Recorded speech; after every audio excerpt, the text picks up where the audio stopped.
نماز میں ایک رکوع اور 2 سجدے کیوں رکھے گئے؟ بسم اللہ الرحمن الرحیم۔ السلام علیکم محترم ناظرین، اگر آپ بھی ایسی دلچسپ اور اسلامک ویڈیوز دیکھنا چاہتے ہیں تو میرے چینل کو سبسکرائب کریں اور ساتھ دیے گئے بیل آئیکن کو پریس کریں تاکہ میری ہر آنے والی ویڈیو آپ تک پہنچ سکے۔ نماز میں ایک رکوع اور 2 سجدے کیوں رکھے گئے؟ چلیے شروع کرتے ہیں اپنی ویڈیو کو۔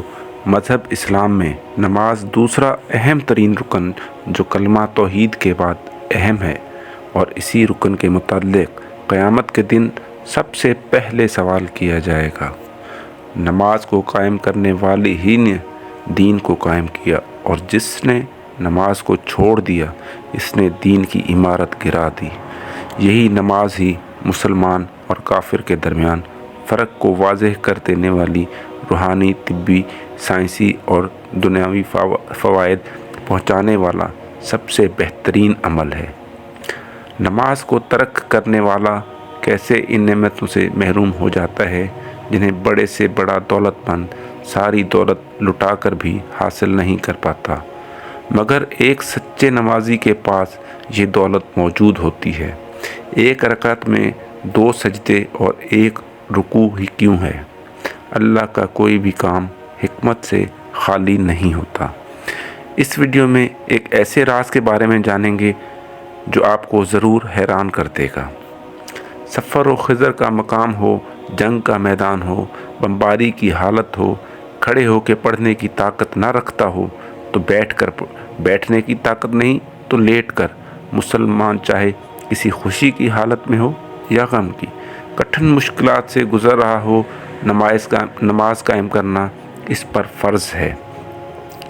5 ٹائم کی نماز میں ہر نماز کی رکعتیں مختلف ہیں، مگر نماز کی ہر رکعت میں 2 سجدے ہوتے ہیں، جن کے بارے علماء کرام فرماتے ہیں جب اللہ کا حکم تمام فرشتوں کو ہوا کہ حضرت آدم علیہ السلام کو سجدہ کریں، تمام فرشتوں نے اللہ رب العزت کے حکم کو مانتے ہوئے حضرت آدم علیہ السلام کو سجدہ کیا، مگر شیطان مردود نے اللہ کے حکم کی نافرمانی کرتے ہوئے حضرت آدم علیہ السلام کو سجدہ نہیں کیا۔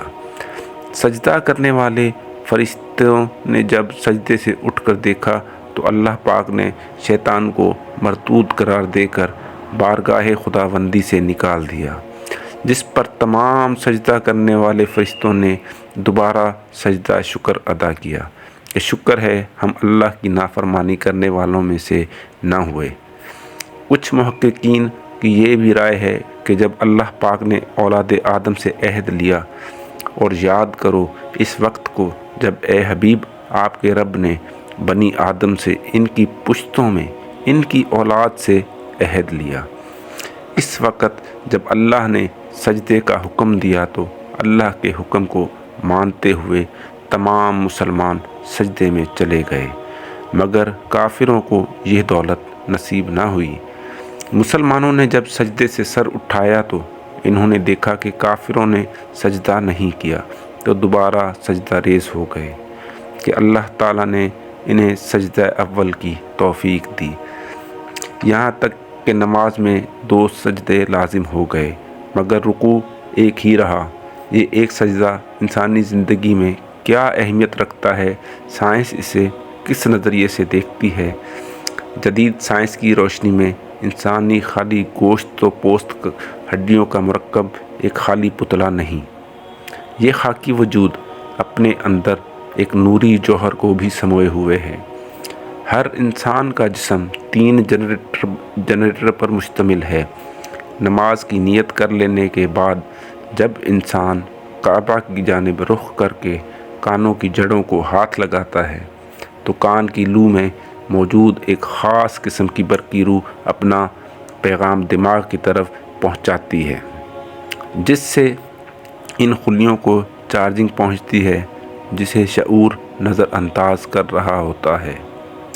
برقی روح کے ذریعے پہنچایا گیا دماغ کو یہ پیغام دماغ کے اس حصے کو روشن کر دیتا ہے جس میں روحانی صلاحیتوں کا پیغام رکھا ہوتا ہے، جس کا اگلا کنیکشن ہاتھوں کے ساتھ منسلک ہوتے ہی جب انسان نماز کے لیے ہاتھ باندھتے ہیں تو زیر ناف جنریٹر میں بجلی کا ذخیرہ ہو جاتا ہے، جو انسان کے جنسی نظام کو قائم کرنے میں طاقت مہیا کرتا ہے۔ تکبیر اول کے لیے اٹھائے جانے والے دونوں کانوں تک ہاتھ ہی ہمارے بازو پٹھوں میں ایک نئی جان ڈال دیتے ہیں، جس سے گردن کے پٹھوں اور شانوں کو طاقت ملتی ہے۔ آج کے جدید دور میں بھی دل کے مرض جیسی جان لیوا بیماری میں یہ ورزش انتہائی مفید ہوتی ہے اور فالج کے امراض سے محفوظ رکھنے کے لیے بھی مؤثر ثابت ہوتی ہے۔ کانوں کے نیچے ہاتھ لگانے کے بعد جب مسلمان دونوں ہاتھ باندھے نظروں کا سجدہ کے مقام پر رکھ کر قیام کھڑا ہوتا ہے تو دونوں پاؤں پر برابر وزن ہونے کی وجہ سے دل پر بوجھ ہلکا ہو جاتا ہے۔ یہ عمل انسان کی قوت مدافعت یکسوئی کو طاقت ملتی ہے۔ قیام کے بعد رکوع کی حالت میں پروردگار کے سامنے جھکنے سے کمر درد کی تکلیف ختم ہو جاتی ہے۔ رکوع کرنے کی صورت میں جسم کے اوپر والے حصے میں جھٹکے کی وجہ سے خون پمپ کرتا ہے۔ رکوع سے دوبارہ قیام کی حالت میں کھڑے ہونے پر چہرہ اور سر کا دوران خون جو حالت رکوع میں بڑھ گیا ہوتا ہے وہ نارمل حالت میں آ جاتا ہے، جس سے شریانوں میں لچک بڑھنے کی وجہ سے فالج اور ہائی بلڈ پریشر کے خطرات کم ہو جاتے ہیں۔ میڈیکل سائنس کے مطابق سجدہ کے طرز پر جھکنے سے دماغ کی شریانوں کی جانب خون کا جھکاؤ زیادہ ہو جاتا ہے۔ اس کے علاوہ دماغ کی طرف خون کا پہنچانے کا کوئی عمل نہیں، صرف واحد ایک یہ سجدہ ہی دماغی اعصاب اور سر کے دوسرے حصوں کی جانب خون متوازن ہو جاتا ہے، جو دماغ اور نگاہ کو تیز کر دیتے ہیں۔ سجدے سے سر اٹھاتے ہوئے جلسے کی حالت میں بیٹھنے سے گھٹنوں کو تقویت ملتی ہے۔ اتحیات پڑھنے کے بعد جب دونوں کندھوں کی جانب چہرے کو پھیرتے ہوئے سلام کرتے ہیں تو اس وقت گردن کے عضلات کو طاقت ملتی ہے۔ نماز پڑھنے والا شخص نماز نہ پڑھنے والے شخص کی نسبت حشاش بشاش رہتا ہے۔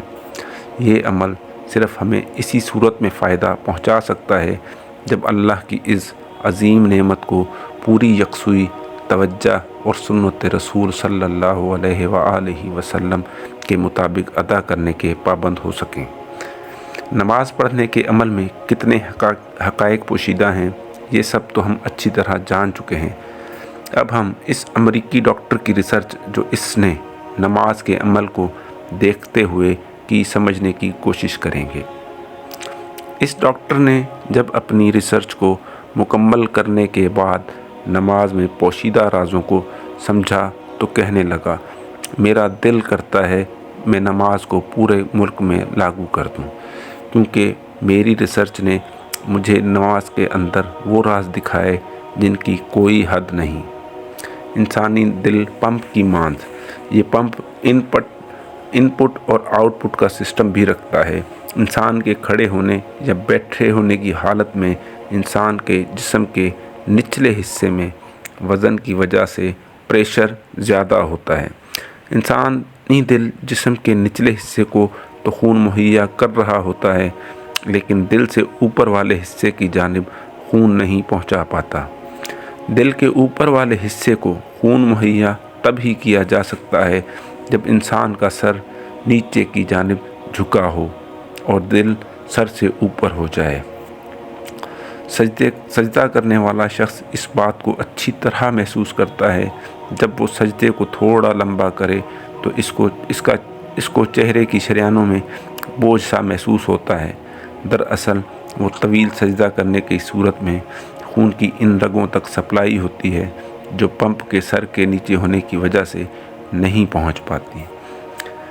دنیا کا شخص اس بات پر متفق ہے کہ انسان بیٹھا لیٹا ہو یا چلنے کی ہی حالت میں ہو، اس کا دل نیچے ہوتا ہے اور سر یعنی دماغ کا حصہ اوپر ہی ہوتا ہے۔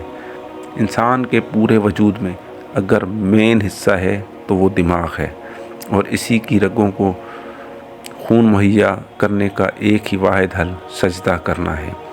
اللہ رب العزت کے حضور 5 وقت سجدہ کرنے سے نہ صرف طبی فوائد حاصل ہوتے ہیں بلکہ نماز پڑھنے والے شخص کی زندگی پرسکون و خوشگوار گزرتی ہے، اور آخرت میں جو انعامات اللہ رب العزت اسے عطا فرمائیں گے وہ مالک کائنات ہی بہتر جانتا ہے۔ دعا ہے اللہ رب العزت ہمیں 5 وقت نماز پوری یکسوئی کے ساتھ پڑھنے کی توفیق عطا فرمائے۔ آمین ثم آمین۔ ملتے ہیں نیکسٹ ویڈیو میں، تب تک کے لیے اللہ نگہبان۔